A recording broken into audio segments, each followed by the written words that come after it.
Boa tarde, pessoal. Sou o professor Luciano e vim falar um pouco da bancada docente. A bancada docente ela nasceu no final de julho com o objetivo de mudar o paradigma de representatividade que existe hoje no Rio de Janeiro e aqui no Brasil. No Rio de Janeiro, a gente sabe que os professores, de modo geral, não têm representatividade. E aí a gente acaba sofrendo junto com o CEP, que vai buscar lutar por nossos direitos, mas não tem interlocução na LERJ. Então é necessário que nós que possamos construir essa representatividade através desse mandato compartilhado. E o que é o mandato compartilhado? Serão 41 pessoas dividindo o mandato na LERJ, lutando, reivindicando os direitos nossos, como o nosso plano de carreira, como as diretrizes que já existem em lei no plano estadual de educação. Então, a gente vai lutar para fazer com que essas leis se tornem benefícios para nós. Porque, de um modo geral, existe essa ideia de congelamento de direitos, Estado mínimo, e tudo isso afeta a nossa realidade. Então, a ideia da bancada docente é fazer isso. E nós vamos ser os nossos representantes. O nosso mandato é pluripartidário, nós vamos adotar partidos que adotem a progressividade, que sejam progressistas e valorizem a educação. E a partir dessa valorização, a gente vai colocar as nossas candidaturas coletivas em cada um desses partidos e lutar pela representatividade. É possível.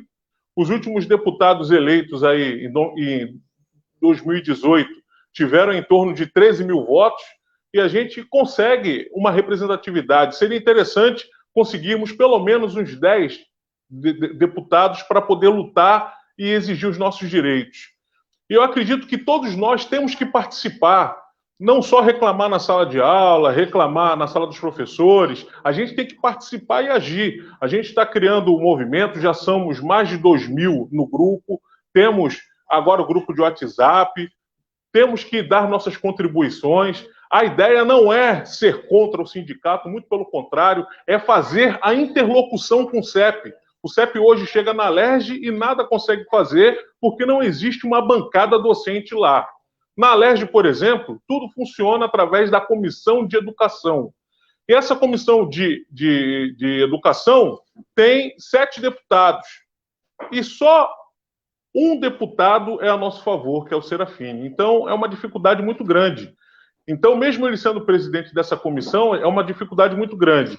Então, se nós conseguirmos mais de 10 deputados, conseguiremos fazer parte da comissão de educação da LERJ. E, a partir daí, conseguiremos colocar na pauta da casa as coisas que nos facilitam. Por exemplo, a gente vê a questão da migração. A migração é uma questão muito polêmica, mas ela já está contemplada no Plano Estadual de Educação.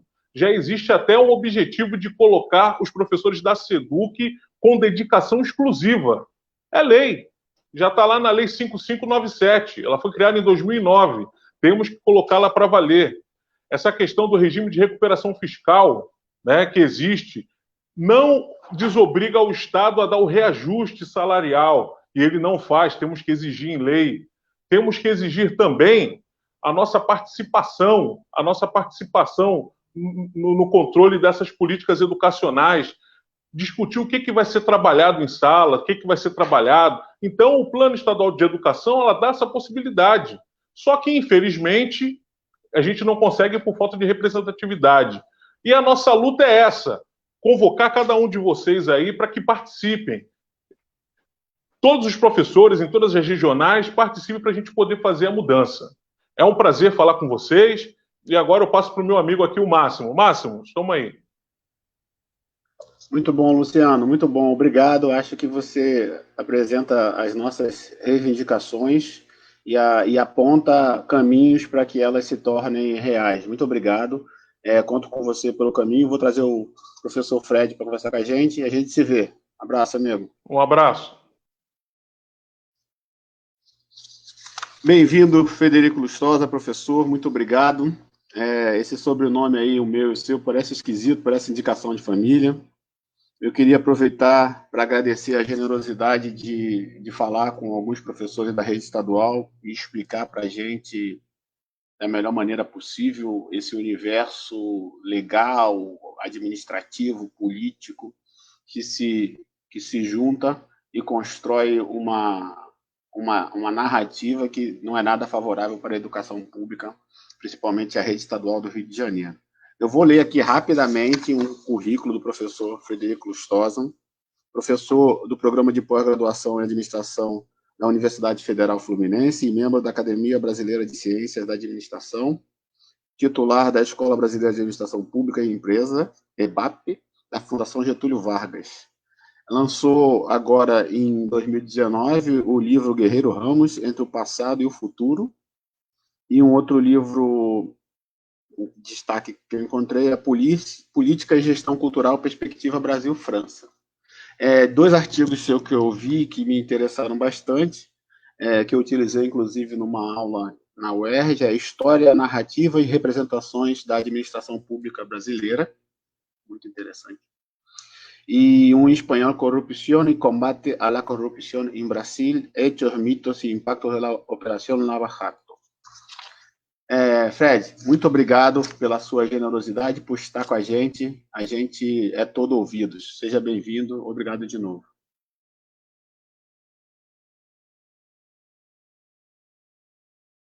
Não estou te ouvindo, Fred. O seu fone está desligado.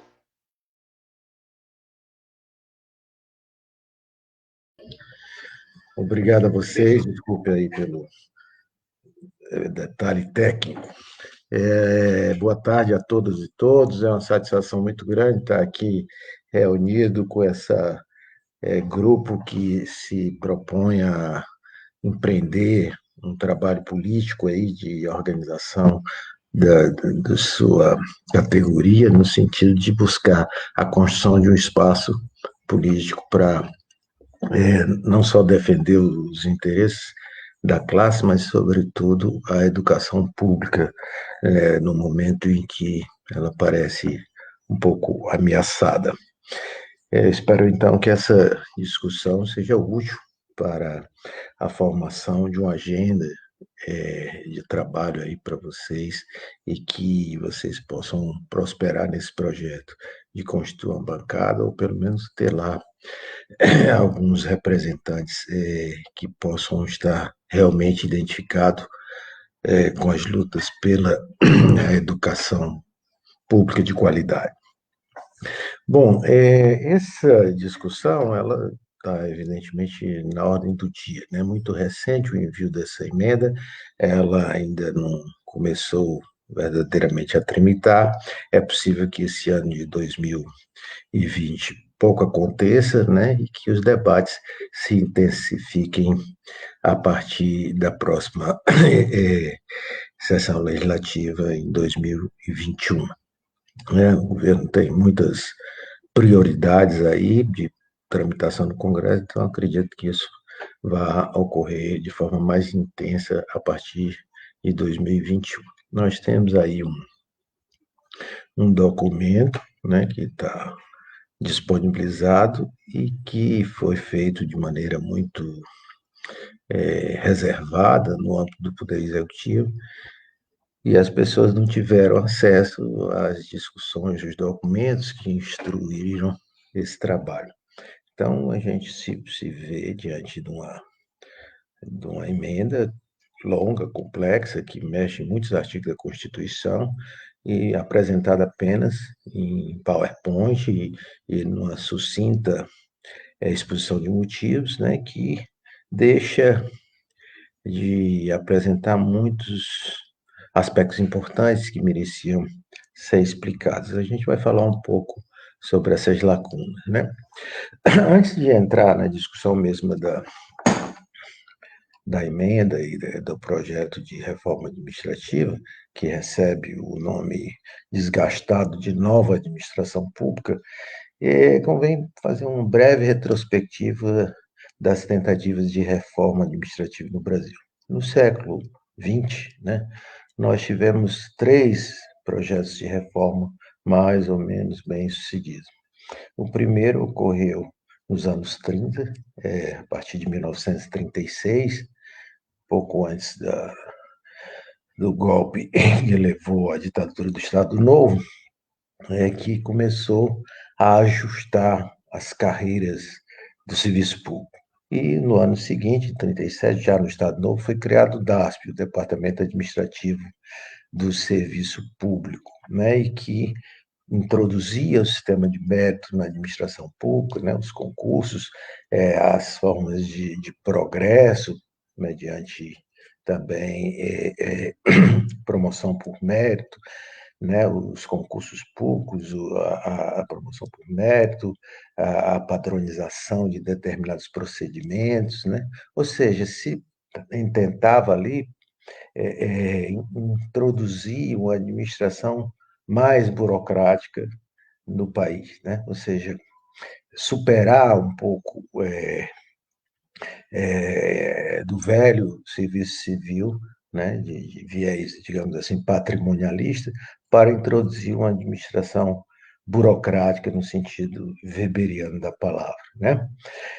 Isso foi feito no governo Vargas e produziu realmente efeitos importantes sobre a administração pública e deixou no ar sempre essa expectativa de que efetivamente o mérito passasse a vigorar na administração pública, o que só foi definitivamente incorporado aos nossos hábitos com a Constituição de 1988.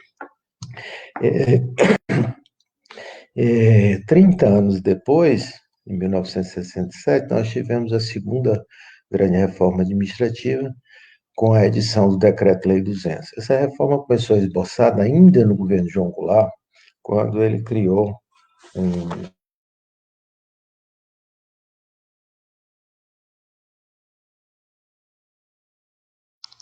Fred, eu acho que o seu áudio caiu de novo. Apertou algum botãozinho aí. Desculpe. Onde Nada. parou, você sabe? Tava na 1968, né? Foi isso. 67. Bom, então, essa reforma administrativa de 1967 foi apresentada através do Decreto-Lei 200. Ela começou a ser esboçada ainda no governo João Goulart, quando ele se criou um cargo de ministro sem pasta para a reforma administrativa, que foi ocupado pelo almirante Amaral Peixoto. Esse ministério, digamos assim, fez um trabalho muito bem feito, um levantamento muito bom e uma proposta muito modernizadora. Mas logo veio o golpe e essa reforma foi implantada.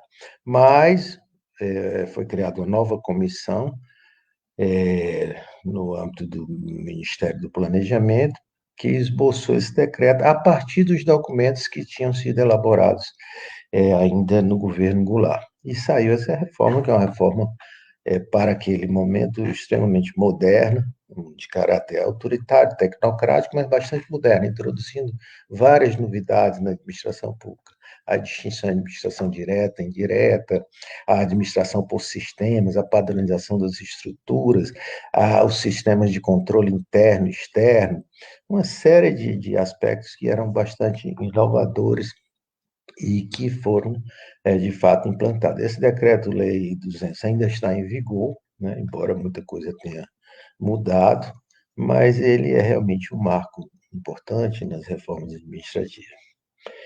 E nos anos 2000, não, desculpa, nos anos 90, né, a partir de 1995, começou a ser esboçada a chamada reforma gerencial, através do plano diretor da reforma do aparelho do Estado, concebido pelo ministro Bresser Pereira, à época ministro da Administração e Reforma do Estado. Essa reforma, ela produziu muito poucos resultados efetivos, mas ela foi, digamos assim, vitoriosa do ponto de vista ideológico, né? Ou seja, ela moldou as formas de pensar a administração pública desde então, né? Ela tinha um viés liberal,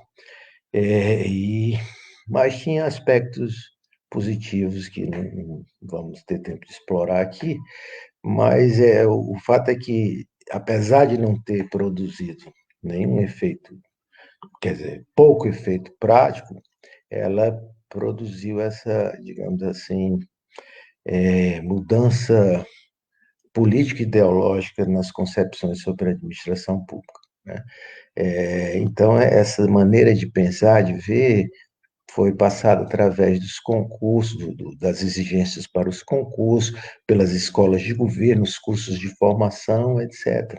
E, portanto, essa geração que está aí no serviço público é bastante influenciada por essas ideias que no exterior se chama New Public Management, e aqui chamou-se de administração gerencial.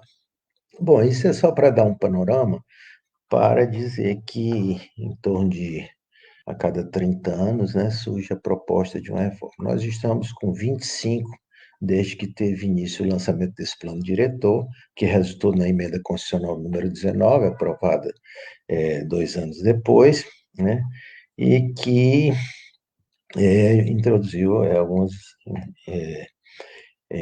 modificações na administração que agora são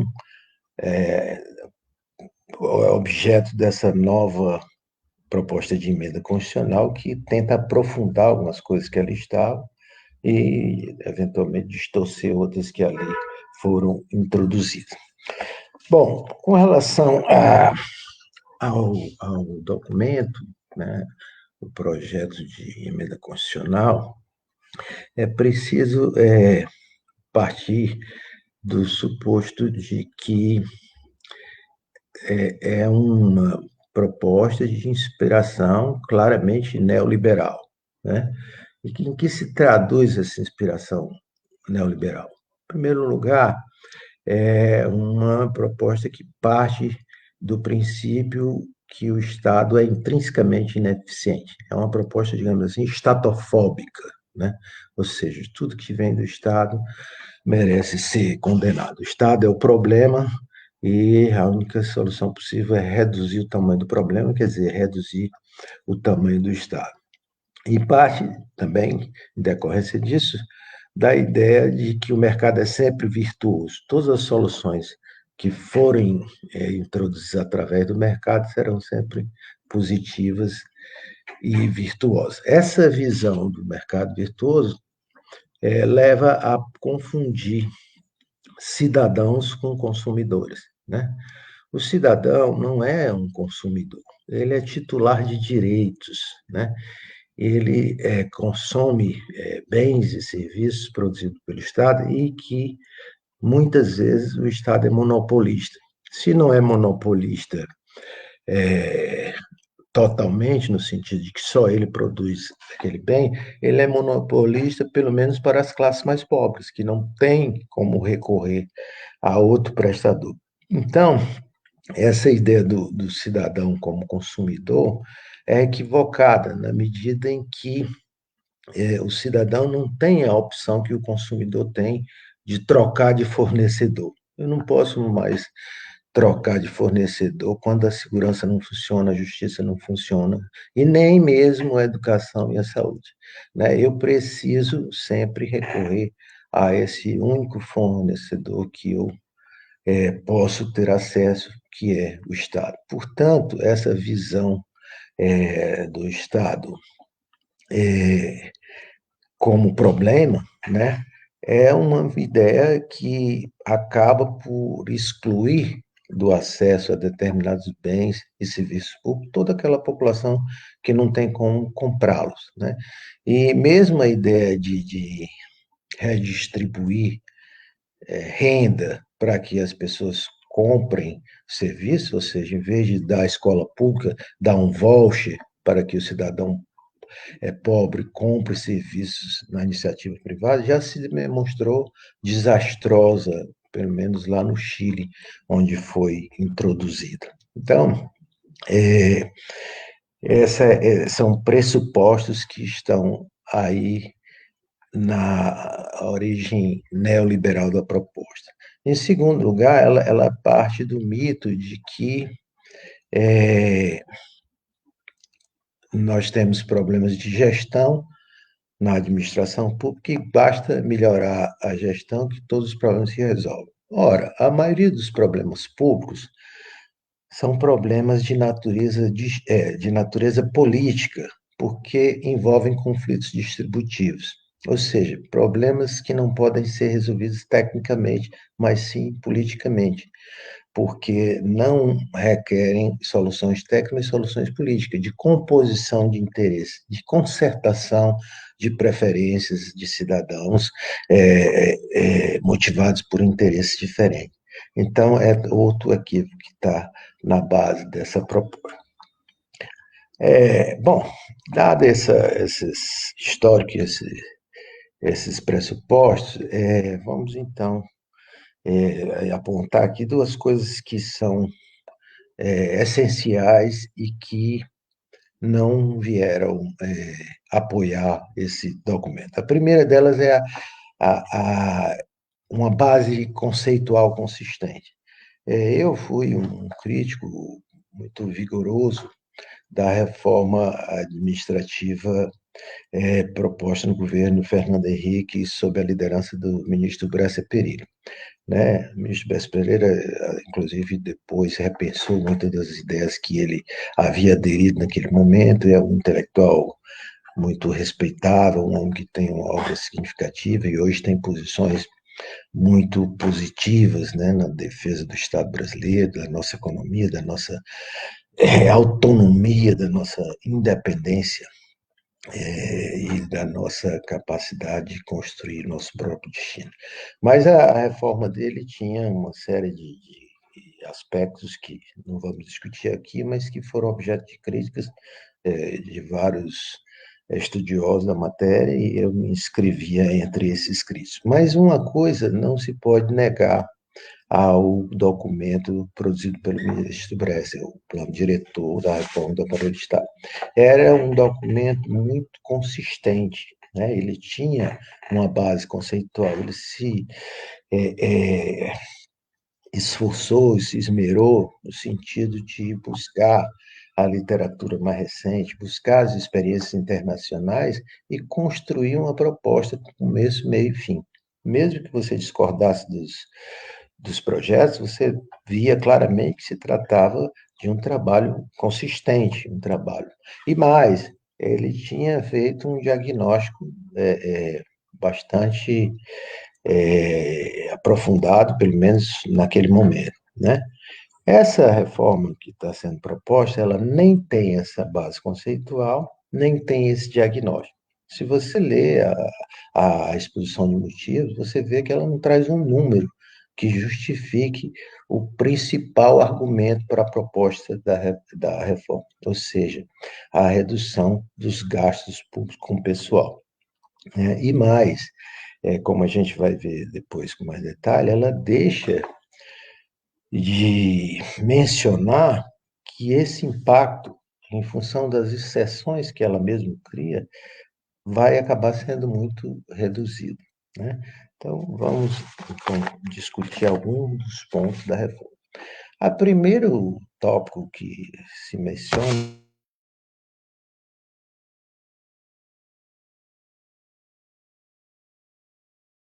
Fred, caiu de novo.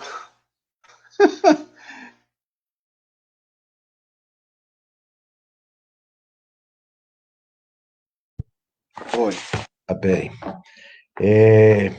A primeira. Acho que é o papel em cima do mouse aqui. A primeira, então, aspecto que se discute, que causou uma certa perplexidade, é a mudança nos princípios da administração pública que estão enunciados no caput do artigo 37. Então, a atual Constituição, ela prevê que a administração pública é regida pelos princípios da legalidade, da moralidade, da impessoalidade, da publicidade e da eficiência, né? E essa nova redação vai introduzir os princípios da imparcialidade, da transparência, da inovação, da responsabilidade, da unidade, da coordenação, da boa governança e da subsidiariedade. Esse princípio da imparcialidade é muito próximo ao princípio da impessoalidade, né? Ou seja, se você é impessoal, você é imparcial, né? Se você não leva, como diz o ministro Aurélio, se você não lê a capa do processo, ou seja, se você não se interessa a quem se destina, né, para dar um tratamento mais rigoroso ou menos rigoroso a determinada medida, você está sendo imparcial, impessoal e imparcial, né? Então, não acrescenta nada. A mesma coisa com relação à transparência, né? A transparência também é um princípio derivado da publicidade, né? E a própria Constituição, em vários outros artigos, diz como se dá essa publicidade e que já incorpora o princípio da transparência. O princípio da coordenação está previsto no Decreto-Lei 200, né? Não é nenhuma novidade, mas já está lá explicitado. Esse princípio da responsabilidade, que é novo, é uma maneira de introduzir aqui, pela via constitucional, a noção de accountability. Accountability é ser responsável perante alguém ou alguma instância pública, né? Ou seja, quando você ocupa um cargo, uma função pública, você é accountable perante a chefia, ou perante o legislativo, ou perante o Tribunal de Contas, ou perante ou uma diversas instâncias. Então, você é responsável perante aquelas instituições, você tem o dever de prestar contas, né? Isso também está previsto em alguns aspectos. Se introduza a imparcialidade, a transparência, a coordenação e a responsabilidade, né? Agora, tem uns princípios que são claramente estranhos, né? O princípio da inovação, o princípio da unidade, o princípio da boa governança e o princípio da subsidiariedade. Primeiro, porque alguns deles não são efetivamente princípios, né? São modelos de gestão, mas não necessariamente princípios, ou seja, que fundamentem uma concepção da administração pública, né? Por exemplo, o princípio da inovação. A inovação é muitas vezes positiva, mas ela não pode ser como é que chama? Uma obrigação, né? Você ter que impor a inovação a qualquer custo, né? Porque a inovação, às vezes, pode trazer efeitos negativos, né? É importante que se busque a inovação, é importante que ela seja introduzida na administração pública, mas com as devidas cautelas, no sentido de preservar, né, o interesse público acima de tudo. Segundo o princípio da unidade. Ora, a administração é plural, esse princípio da unidade é aplicado a determinadas instituições da administração pública, como, por exemplo, o Ministério Público, né, se baseia nesse princípio da unidade, mas ele pode se aplicar a toda a administração como um conjunto, porque a administração é plural, né? Então, esse princípio não se aplica. O terceiro princípio, extremo, da boa governança. Boa governança é um conceito introduzido aí pelas organismos internacionais, sobretudo a OCDE, né, que estabelece uma série de práticas, melhores práticas, digamos assim, de administração, que não necessariamente são permanentes, que não necessariamente são úteis, né, a todo momento. E o último princípio, que é o da subsidiariedade, é talvez o mais perigoso dele, porque é um princípio que, quer dizer, ele poderia ter mais de um sentido. Caiu de novo, Fred. Olha a folha aí.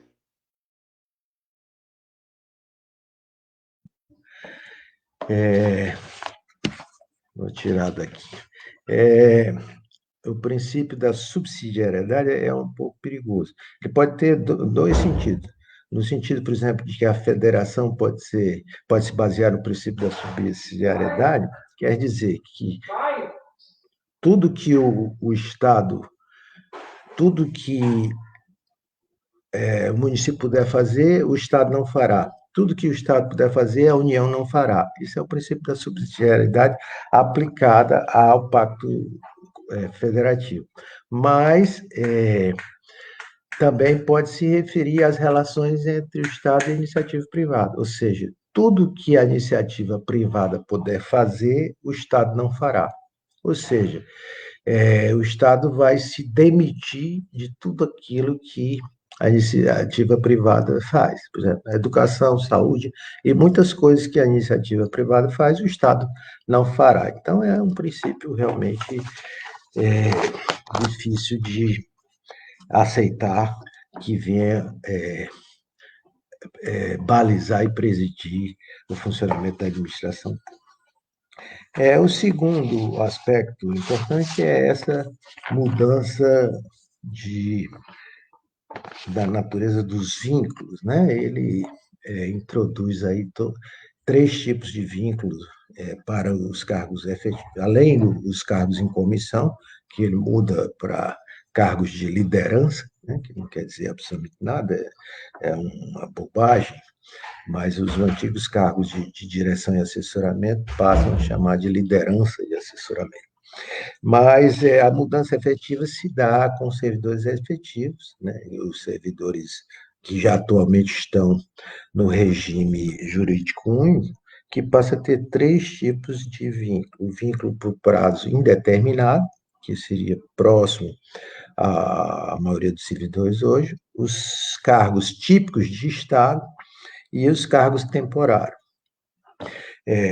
Isso criou uma distinção entre aquelas carreiras que seriam típicas de Estado, ou seja, que manteriam a estabilidade, e as demais carreiras que não são típicas de Estado, que perderiam a estabilidade. E aí cria também esse vínculo temporário, que pode precarizar as relações de trabalho para grande número de servidores. Hoje a gente já vê em vários estados da federação grande número de professores que são contratados por esse regime temporário. Isso é um prejuízo enorme para a educação, né? Quando você precariza as relações de trabalho dos professores. Então, essa novidade aí cria categorias diferentes, né? Servidores de primeira classe, segunda classe e terceira classe, né? E precariza as relações de trabalho na administração pública. Então, é preciso, primeiro, considerar qual é o ponto. O ponto é tirar a estabilidade para permitir a eventual demissão de servidores em situações de aperto financeiro, em função de insuficiência de desempenho. Isso já está na Constituição atual, mas requer hoje uma lei complementar para regulamentar. Agora passaria a não exigir mais lei complementar, e qualquer lei poderia estabelecer a insuficiência de desempenho, mais ou menos rigorosa, e permitir.